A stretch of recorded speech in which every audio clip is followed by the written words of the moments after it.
ప్రభుత్వం ఓవైపు యూరియా కొరత లేదని సూచిస్తున్న రైతులకు మాత్రం ఎక్కడ సరిపడా యూరియా అందటం లేదు. చిన్నశంకరంపేట మండల కేంద్రంలోని స్థానిక ప్రాథమిక వ్యవసాయ సహకార సంఘానికి యూరియా వచ్చిందన్న సమాచారం తెలుసుకున్న రైతులు ఉదయం 6 గంటల నుంచే క్యూ లైన్లలో నిలబడ్డారు. ఒక వ్యక్తికి 2 సంచుల యూరియా బస్తాలు ఇస్తున్నారని సమాచారం తెలుసుకోవడంతో మహిళా రైతులు సైతం వచ్చి క్యూలో ఉన్నారు.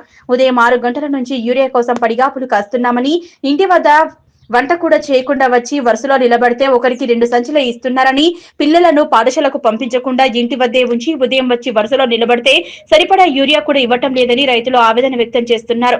ఇప్పటికైనా అధికారులు స్పందించి యూరియా కొరత లేకుండా చూడాలని, ప్రతి రైతుకు సరిపడా యూరియా మందును అందించాలన్నారు.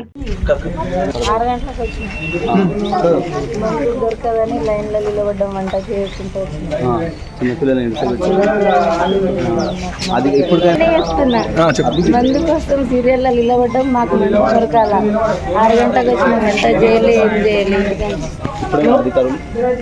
మన ఆయన సార్లు మాకు మంచి సంచులు ఇప్పించాలని కోరుకుంటున్నాం. మందు గురించి వచ్చిన ఊరి దొరకలేదండి.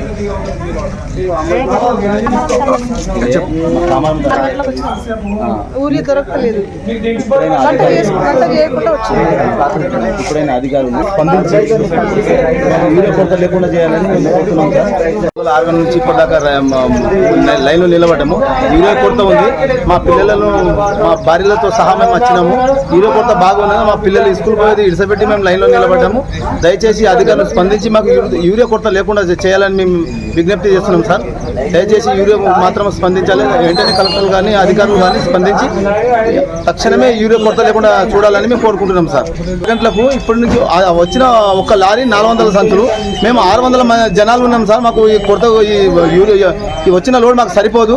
తక్షణమే ఒక అవసరపడ్డ రైతులకు ఎటువంటి ఇబ్బందులు కలగకుండా అధికారులు స్పందించి తొందరగా చర్యలు తీసుకోవాలని మేము కోరుకుంటున్నాం సార్.